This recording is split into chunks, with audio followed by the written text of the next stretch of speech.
Hi friends, welcome to ITI gold technical channel में आपका स्वागत है। आईटीआई से रिलेटेड वीडियो, आईटीआई इलेक्ट्रीशियन से related video, vacancies information and GK science and current affair की video पाने के लिए हमारे चैनल को सब्सक्राइब कीजिए। सब्सक्राइब करने के बाद बेल आइकन के बटन को ऑन कीजिए ताकि मैं जो भी नया वीडियो बनाऊँ वो सबसे पहले आपके पास पहुँचे और आप उसे देखें।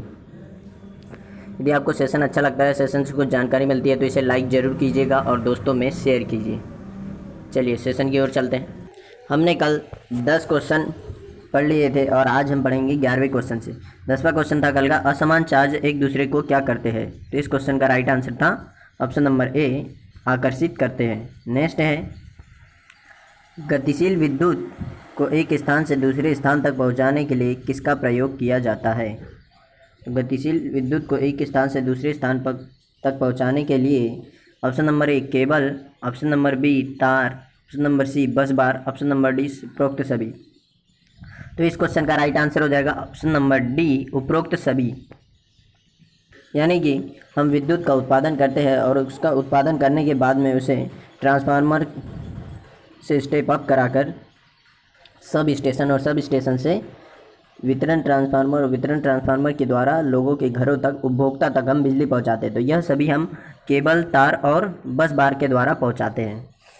बस बार का मतलब हुआ कि एक चपटी सी पट्टी के आकार की एल्यूमिनियम की या फिर एक पट्टी होती है तांबे की, जिसके ऊपर कई सारे कॉन्टेक्ट आकर लगते हैं। तो जब यहाँ पर कई सारे कॉन्टेक्ट आकर लगते हैं तो इसे बस बार कहा जाता है। क्या कहा जाता है इसे? बस बार। इसे बस बार क्यों कहते हैं? क्योंकि बस में कई लोग बैठते हैं। उसी तरीके से आप याद रख सकते हो कि इसके ऊपर भी कई सारे कॉन्टेक्ट आकर लगते हैं। तो इस क्वेश्चन का राइट आंसर हो जाएगा ऑप्शन नंबर डी। चलिए नेक्स्ट क्वेश्चन है, समान चार्ज एक दूसरे को क्या करते हैं। यानी ये भी पॉजिटिव है और ये भी पॉजिटिव, यानी ये भी एस है और ये भी एस है। चुंबक के हिसाब से समझा रहा हूँ। तो चुंबक में यदि एस एस दोनों को हम पास लाते दिया, एक दूसरे से विपरीत यानी दूर जाते हैं। समान चार्ज एक दूसरे से विपरीत जाते हैं और जो असमान चार्ज होते हैं वो एक दूसरे के पास आते हैं यानी आकर्षित होते हैं, और जो समान चार्ज होता है वो प्रतिकर्षित होता है यानी कि दूर जाते हैं। तो इस क्वेश्चन का राइट आंसर हो जाएगा ऑप्शन नंबर बी। चलिए नेक्स्ट क्वेश्चन है, यदि आप हमारे चैनल पर नए हो तो इसे सब्सक्राइब जरूर कीजिए और दोस्तों से भी करवाइएगा। और आप कमेंट करके ज़रूर बताएं कि आपके कितने क्वेश्चन सही हुए और कितने सही नहीं हुए। आप कमेंट नहीं करते हो, कमेंट करके ज़रूर बताएं और वीडियो को लाइक ज़रूर कीजिए और दोस्तों में शेयर ज़रूर कीजिएगा। नेक्स्ट क्वेश्चन है, इलेक्ट्रॉन पर कितना आवेश चार्ज होता है। तो इस क्वेश्चन का ऑप्शन नंबर ए है 1.602 गुना 10 की घात 8 19 कूलाम, या फिर ऑप्शन नंबर बी है 1.502 गुना 10 की घात 19 कूलाम, या फिर 1.702 गुना 10 की घात 19 10 की घात 19 नहीं, 10 की घात -19 कूलाम, या फिर ऑप्शन नंबर डी 1.602 गुना 10 की घात -18 कूलाम। तो इस क्वेश्चन का राइट आंसर हो जाएगा ऑप्शन नंबर ए 1.602 गुना 10 की घात -19 कूलाम होता है एक इलेक्ट्रॉन पर चार्ज। वैसे चार्ज तो प्रोटॉन और इलेक्ट्रॉन पर समान ही होता है, लेकिन जो इलेक्ट्रॉन का चार्ज होता है यह नेगेटिव होता है और प्रोटॉन का चार्ज पॉजिटिव होता है। तो आप याद रख सकते हो इस क्वेश्चन का राइट आंसर है ऑप्शन नंबर ए 1.602 गुना 10 की घात -19 कूलाम होता है एक इलेक्ट्रॉन पर चार्ज। नेक्स्ट क्वेश्चन है, गतिशील विद्युत बनाने के कौन कौन से साधन हैं। ऑप्शन नंबर ए चुंबकीय, ऑप्शन नंबर बी प्रकाशीय, ऑप्शन नंबर सी तापीय, ऑप्शन नंबर डी उपरोक्त सभी। तो इस क्वेश्चन का राइट आंसर हो जाएगा ऑप्शन नंबर डी उपरोक्त सभी। चुंबक के द्वारा भी विद्युत बनाई जा सकती है और प्रकाश के द्वारा भी विद्युत बनाई जाती है, जैसे कि सोलर सेल वगैरह या सोलर प्लेट के जरिए हम सौर ऊर्जा को इकट्ठा करते हैं और उसका उपयोग करते हैं। और तापीय ऊर्जा जैसे कि स्टीम इंजन के द्वारा भाप इंजन के द्वारा हम विद्युत धारा बना सकते हैं। विद्युत आधारभूत तरीके से विद्युत दो प्रकार की होती है, एक स्थिर विद्युत और एक गतिशील विद्युत, यानी पोटेंशियल इलेक्ट्रिसिटी और एक मोशन या गतिशील विद्युत। और गतिशील विद्युत के फिर दो भाग होते हैं, पहला होता है एसी और दूसरा होता है डीसी। तो आपसे कोई भी पूछे कि विद्युत कितने प्रकार की होती है तो आपको एसी और डीसी नहीं बोलना है, आपको बोलना है स्थिर विद्युत और गतिशील विद्युत। तो इस क्वेश्चन का राइट आंसर हो जाएगा ऑप्शन नंबर डी, यानी तीनों से गतिशील विद्युत बनाई जा सकती है, चुंबक के द्वारा भी, प्रकाश के द्वारा भी और ताप के द्वारा भी। नेक्स्ट क्वेश्चन है, इलेक्ट्रॉन की खोज किसने की है? मैंने आपको इसकी ट्रिक भी बताई थी जब मैं थ्योरी पढ़ा रहा था तब। इसकी ट्रिक है ईटा पग नाच। क्या है? ईटा पग नाच। इसका मतलब हुआ ई से इलेक्ट्रॉन, टी से जे थॉमसन और पी से प्रोटॉन, प से प्रोटॉन और ग से गोल्डस्टीन और न से न्यूट्रॉन और च से चैडविक। यानी कि इलेक्ट्रॉन की खोज जे थॉमसन ने की है। किसने? ऑप्शन नंबर ए इसका राइट आंसर हो जाएगा। सर जे थॉमसन ने इलेक्ट्रॉन की खोज की है। चैडविक ने न्यूट्रॉन की खोज की है और गोल्डस्टीन ने प्रोटॉन का नामकरण किया था। वैसे खोज तो रदरफोर्ड ने भी कर ली थी, लेकिन रदरफोर्ड नामकरण नहीं कर पाया था, इसीलिए इसमें गोल्डस्टीन का नाम आता है। तो इस क्वेश्चन का राइट आंसर हो जाएगा ऑप्शन नंबर ए। चलिए नेक्स्ट क्वेश्चन की ओर चलते हैं। नेक्स्ट क्वेश्चन है, विद्युत धारा का सूत्र क्या है? ऑप्शन नंबर ए आई बराबर से इलेक्ट्रॉनों की संख्या बटे समय, बी है आई बराबर से आवेश बटे समय, ऑप्शन नंबर सी ए और बी दोनों, ऑप्शन नंबर डी कोई नहीं। तो इस क्वेश्चन का राइट आंसर हो जाएगा ऑप्शन नंबर सी ए और बी दोनों। इलेक्ट्रॉनों की संख्या बटे समय भी विद्युत धारा ही कहलाएगी। यानी कि एक mm के कंडक्टर या वायर में से 1 सेकेंड में जितने इलेक्ट्रॉन गुजरेंगे वह 1 एम्पीयर धारा कहलाएगी। यानी कि आवेश जब किसी कंडक्टर में से 1 सेकेंड में जितना आवेश गुजरेगा वह उसकी उतनी ही धारा कहलाएगी या उतना कूलाम कहलाएगा। सॉरी, कूलाम नहीं, धारा कहलाएगी। तो आवेश बटा समय भी वही कहलाता है। तो इस क्वेश्चन का राइट आंसर हो जाएगा ऑप्शन नंबर सी ए और बी दोनों। यह आप दोनों फार्मूले इसे ज़रूर याद रखिएगा कि इलेक्ट्रॉन की संख्या बटे समय और आवेश बटे समय यह दोनों एक ही फार्मूले हैं, लेकिन आपको दोनों याद रखना है। एग्जाम में किसी भी तरीके से पूछा जा सकता है। तो इस क्वेश्चन का राइट आंसर है ऑप्शन नंबर सी। चलिए नेक्स्ट क्वेश्चन की ओर चलते हैं। यदि आप हमारे चैनल पर नए हों तो इसे सब्सक्राइब जरूर कीजिए और दोस्तों से करवाइए। आप लाइक एंड शेयर नहीं करते हो, लाइक एंड शेयर जरूर कीजिएगा। ITI वाले छात्रों के लिए यह बहुत ही हेल्पफुल वीडियो है और लाइक ज़रूर कीजिएगा। चलिए नेक्स्ट क्वेश्चन है, जब किसी चालक या कंडक्टर को स्थिर चुंबकीय क्षेत्र के मध्य घुमाया जाता है तो चालक में क्या उत्पन्न होता है? तो इस क्वेश्चन का राइट आंसर हो जाएगा ऑप्शन नंबर ए आवेश, option number B volt, option number C EMF, option number D current. तो इस क्वेश्चन का राइट आंसर हो जाएगा option number C EMF generate हो जाता है जब हम किसी स्थिर विद्युत चुंबक यानी कि जनरेटर या अल्टरनेटर या जनरेटर में स्थिर पोल्स बने होते, एक होता है एस और एक एन। यह स्थिर विद्युत होती है। इसके अंदर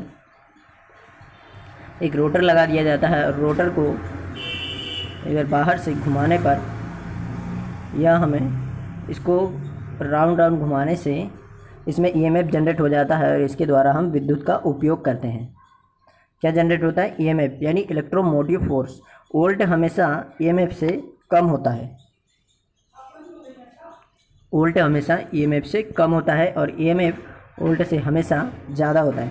तो आप इस क्वेश्चन का राइट आंसर याद रखिएगा, EMF जनरेट हो जाता है। इलेक्ट्रोमोटिव फोर्स किसे कहते हैं? जो इलेक्ट्रॉनों को एक स्थान से दूसरे स्थान पहुंचाने में सहायता करता है या उन्हें फोर्स लगाता है, उसे इलेक्ट्रोमोटिव फोर्स या विद्युत वाहक बल कहते हैं। नेक्स्ट क्वेश्चन है, यदि दो भिन्न प्रकार की धातुओं के जंक्शन को गर्म किया जाए तो उसके सिरों पर गतिमय विद्युत प्राप्त होती है, इसे क्या कहते हैं? गतिमय का मतलब गति करने वाली विद्युत। ऑप्शन नंबर है थर्मोकपल, ऑप्शन नंबर बी ताप युग्म, ऑप्शन नंबर सी ए और बी दोनों, ऑप्शन नंबर डी कोई नहीं। तो इस क्वेश्चन का राइट आंसर हो जाएगा ऑप्शन नंबर सी ए और बी दोनों। थर्मोकपल और ताप युग्म दोनों एक ही है। जब भी हम किन्हीं दो धातुओं के जंक्शन को गर्म करते हैं तो उनके, जैसे कि यह एक धातु है, इसका एक सिरा ये है और इसका दूसरी धातु का एक सिरा ये। मैं यदि यहाँ इसे बर्न करूँ या गर्म करूँ तो इनके दोनों सिरों पर वोल्टेज उत्पन्न हो जाएगा और इसे थर्मोकपल या ताप युग्म कहते हैं। तो इस क्वेश्चन का राइट आंसर हो जाएगा ऑप्शन नंबर सी। लेकिन इसका उपयोग व्यापारिक स्तर पर नहीं किया जाता है। तो इस क्वेश्चन का राइट आंसर हो जाएगा ऑप्शन नंबर सी, क्योंकि यह विद्युत ज़्यादा हम उत्पन्न नहीं कर सकते हैं, ज़्यादा विद्युत नहीं बना सकते हैं, इसीलिए इसका उपयोग व्यापारिक स्तर पर नहीं किया जा सकता। तो इस क्वेश्चन का राइट आंसर हो जाएगा option number C. Next question है, ऐसे उपकरण जिनके ऊपर सूर्य की रोशनी पड़ते ही क्रियाशील हो जाते हैं क्या कहलाते हैं? तो इस क्वेश्चन का राइट आंसर हो जाएगा option number A solar cell, option number B battery, option number C diode, option number D rectifier. तो इस क्वेश्चन का राइट आंसर हो जाएगा option number A solar cell. ऐसे उपकरण सोलर सेल कहलाते हैं जिनके द्वारा हम सोलर ऊर्जा का उपयोग करते हैं। इनके ऊपर सूर्य की रोशनी पड़ते ही यह क्रियाशील हो जाते हैं और हमें जैसे कि रात में हम इस विद्युत का उपयोग कर सकते हैं, दिन में इसे स्टोर कर लिया जाता है कोई बैटरी में और फिर इसे रात में हम स्टोर कर सकते हैं। सोलर सेल सिलिकॉन के बनाए जाते हैं, लेकिन कुछ नैनो सोलर सेल कार्बनिक पॉलीमर के बनाए जाते हैं जिसके अंदर भी विद्युत के वैसे ही गुण पाए जाते हैं जैसे सिलिकॉन के अंदर पाए जाते हैं। सिलिकॉन एक अर्धचालक युक्ति है। तो इस क्वेश्चन का राइट आंसर हो जाएगा ऑप्शन नंबर ए। और बैटरी में विद्युत धारा यानी डीसी को स्टोर किया जाता है और फिर इसे डिस्चार्ज के तौर पर हम इसका उपयोग करते हैं। यहाँ तक कि अभी हम जिसमें से पढ़ रहे हैं यानी यह मोबाइल, इसमें भी हम डीसी ही यूज़ करते हैं। और ऑप्शन नंबर सी में जो है डायोड या एसी को डीसी में बदलता है और रेक्टिफायर होता है। डायोडों के समूह को रेक्टिफायर कहा जाता है। तो इस क्वेश्चन का राइट आंसर है ऑप्शन नंबर ए। और डायोड एक डीसीए होते हैं, यानी यहाँ इनका कनेक्शन सीधे ही होना चाहिए, वरना यहाँ उल्टे यदि लग गए तो यह काम नहीं करेंगे। तो इस क्वेश्चन का राइट आंसर है ऑप्शन नंबर ए। चलिए नेक्स्ट क्वेश्चन की ओर चलते हैं। इलेक्ट्रॉन पर द्रव्यमान कितना होता है? ऑप्शन नंबर ए है 9.0 गुना 10 की घात -31। ऑप्शन नंबर बी 9.0 गुना 9 की घात -31। ऑप्शन नंबर सी है 8.0 गुना 10 की घात -31। ऑप्शन नंबर डी है 9.0 गुना 10 की घात -33। तो इस क्वेश्चन का भी राइट आंसर हो जाएगा ऑप्शन नंबर ए। ऑप्शन नंबर ए इसका राइट आंसर है कि इलेक्ट्रॉन का द्रव्यमान कितना होता है। और द्रव्यमान कभी चेंज नहीं होता, द्रव्यमान हमेशा और हर जगह पर एक जैसा ही होता है। चाहे धरती पे देख लो, चाहे चांद पे देख लो, चाहे मंगल ग्रह पर देख लो, सभी जगह द्रव्यमान एक जैसे ही होता है। चेंज होता है तो हमारा भार होता है। क्या होता है? हमारा वजन या भार चेंज होता है। तो इलेक्ट्रॉन पर द्रव्यमान होता है 9.0 गुना 10 की घात -31। आप इसे ज़रूर याद रखिएगा, यह कई बार एग्जामों में पूछा गया है और पूछा जाता है। तो इस क्वेश्चन का राइट आंसर है ऑप्शन नंबर ए 9.0 गुना 10 की घात -31। चलिए नेक्स्ट क्वेश्चन की ओर चलते हैं। प्रत्येक परमाणु के बीच भारी या कठोर भाग होता है, उसे क्या कहते हैं? ऑप्शन नंबर ए कक्षा, ऑप्शन नंबर बी नाभिक, ऑप्शन नंबर सी ए और बी दोनों, ऑप्शन नंबर डी उपकक्षा। तो इस क्वेश्चन का राइट आंसर हो जाएगा ऑप्शन नंबर बी नाभिक। परमाणु के मध्य में जो भाग होता है नाभिक, उसे हम नाभिक कहते हैं, जो कठोर होता है, कठोर भारी एवं कठोर होता है। और नाभिक में ही प्रोटॉन और न्यूट्रॉन होते हैं और इलेक्ट्रॉन बाहरी कक्षा में चक्कर लगाते हुए रहते हैं। प्रोटॉन पर प्लस चार्ज होता है, न्यूट्रॉन पर माइनस चार्ज होता है। न्यूट्रॉन पर माइनस नहीं, इलेक्ट्रॉन पर माइनस चार्ज होता है और न्यूट्रॉन पर कोई चार्ज नहीं होता है। तो इस क्वेश्चन का राइट आंसर है ऑप्शन नंबर बी। चलिए नेक्स्ट क्वेश्चन की ओर चलते हैं। न्यूट्रॉन पर कौन सा चार्ज होता है? अभी मैंने बताया आपको। ऑप्शन नंबर ए धनात्मक, ऑप्शन नंबर बी ऋणात्मक, ऑप्शन नंबर सी उदासीन, ऑप्शन नंबर डी कोई नहीं। तो इस क्वेश्चन का राइट आंसर हो जाएगा ऑप्शन नंबर सी उदासीन। यानी न्यूट्रॉन उदासीन होता है। क्या होता है? उदासीन होता है, जो परमाणु के साथ में नाभिक में होता है। तो इस क्वेश्चन का राइट आंसर हो जाएगा ऑप्शन नंबर सी उदासीन होता है, यानी उस पर कोई भी चार्ज नहीं होता है। और जो मैंने ये कोई नहीं लिखा है, इसका मतलब हुआ है कि इन तीनों ऑप्शन में से कोई भी आंसर न होना। आप ये मत समझ लेना कि डी भी आंसर होगा, डी आंसर नहीं है और आंसर है option number C. Next question है, परमाणु की बाहरी कक्षाओं में चक्कर कौन लगाता है? तो इस क्वेश्चन का राइट आंसर हो जाएगा option number A proton, option number B electron, option number C neutron, option number D उपरोक्त सभी। तो इस क्वेश्चन का राइट आंसर हो जाएगा option number B electron. Electron पर माइनस चार्ज होता है और यह परमाणु की बाहरी कक्षाओं में चक्कर लगाते हुए रहता है। यह इलेक्ट्रॉन की खोज की थी सर जे थॉमसन ने। किसने? सर जे थॉमसन ने। नेक्स्ट क्वेश्चन है, प्रोटॉन पर कौन सा चार्ज होता है? ऑप्शन नंबर ए धनात्मक, ऑप्शन नंबर बी ऋणात्मक, ऑप्शन नंबर सी उदासीन।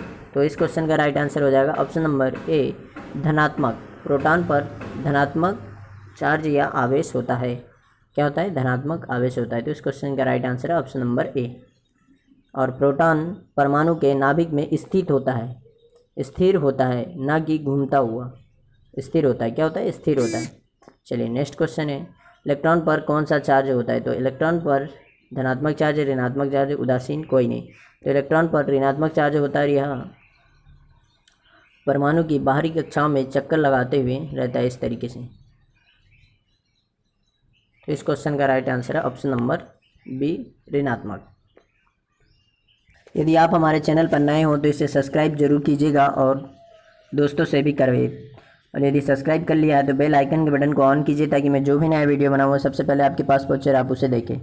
थैंक यू दोस्तों वॉचिंग फॉर माई वीडियो। और यदि सेशन अच्छा लगता है, सेशन से कुछ जानकारी मिलती है तो इसे लाइक ज़रूर कीजिए और दोस्तों में शेयर ज़रूर कीजिएगा। थैंक यू दोस्तों वॉचिंग फॉर माई वीडियो। मिलते हैं नेक्स्ट सेशन में।